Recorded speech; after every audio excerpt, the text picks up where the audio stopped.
Hello friends, welcome to Ganesh குட்டி channel. நம்ம இன்றைக்கி ஒரு சூப்பரான இன்ட்ரெஸ்டிங்கான வீடியோ தாங்க பார்க்க போகிறோம். ரெஸ்டாரண்ட் ஸ்டைலில் சூப்பராக தந்தூரி சிக்கன் எப்படி வீட்லேயே செய்கிறது தாங்க பார்க்க போகிறோம். இந்த மாதிரி செஞ்சு பாருங்கள், அடிக்கடி வீட்டில் செஞ்சு பார்ப்பீங்க. ரொம்பவே சுவையாக இருக்கும். மிஸ் பண்ணாமல் ஃபுல்லாகவே ஸ்கிப் பண்ணாமல் பாருங்கள். வாங்க வீடியோக்குள்ளே போகலாம். தந்தூரி சிக்கன் செய்கிறதுக்கு ஒரு பவுல் எடுத்துக்கலாம். 1/2 கிலோ சிக்கன் எடுத்திருக்கேன். மஞ்சள் தூள் போட்டு நல்லாவே வாஷ் பண்ணி எடுத்திருக்கேன். எடுத்து வச்ச பவுலில் 200 அளவு தயிர் சேர்த்துக்கிறேன். கட்டி தயிர் தான் சேர்த்துருக்கேன். 1 ஸ்பூன் அளவு கரம் மசாலா, மஞ்சள் தூள் 1/4 ஸ்பூன் அளவு, 1 லெமனை கட் பண்ணி ஜூஸ் மட்டும் எடுத்து வச்சுருக்கேன், அதையும் உள்ளார சேர்த்துடலாம். தனியாத்தூள் 1 ஸ்பூன் அளவு, காஷ்மீரி சில்லி பவுடர் 1 ஸ்பூன் அளவு, ரெட் சில்லி பவுடர் 1 ஸ்பூன் அளவு சேர்த்துக்கலாம். 2 ஸ்பூன் அளவு இஞ்சி பூண்டு பேஸ்ட்டு சேர்த்துக்கிறேன்.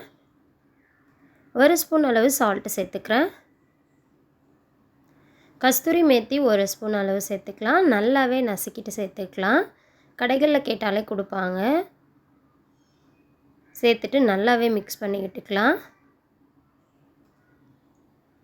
இந்த பதத்தில் இருக்கிறப்ப நல்லாவே வாஷ் பண்ணி வச்சுருக்க சிக்கனை உள்ளார சேர்த்து நல்லாவே மிக்ஸ் பண்ணி விட்டுடலாம்.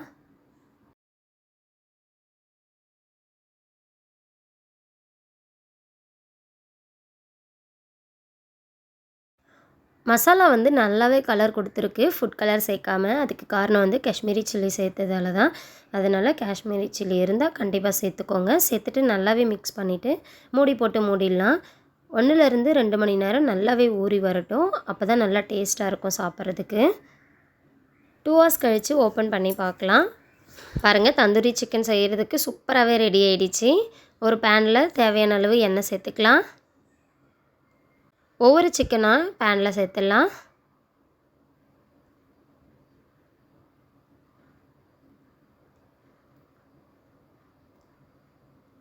கேஸை மீடியம் ஃப்ளேமில் வச்சுட்டு நல்லாவே ஒரு பக்கம் செவந்ததுமே திருப்பி விட்டுடலாம்.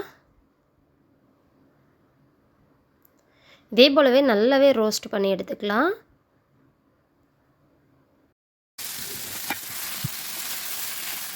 அவ்வளோதாங்க, ரொம்பவே சூப்பராக தந்தூரி சிக்கன் ரெடி ஆகிடுச்சு. ரெஸ்டாரண்ட்டில் கிடைக்கக்கூடியதை விடவே ரொம்பவே சூப்பராக இருக்கும். கண்டிப்பாக நீங்கள் ட்ரை பண்ணி பாருங்கள். ட்ரை பண்ணிவிட்டு நீங்களே சொல்வீங்க அவ்வளோ சூப்பராக இருந்ததுன்னு.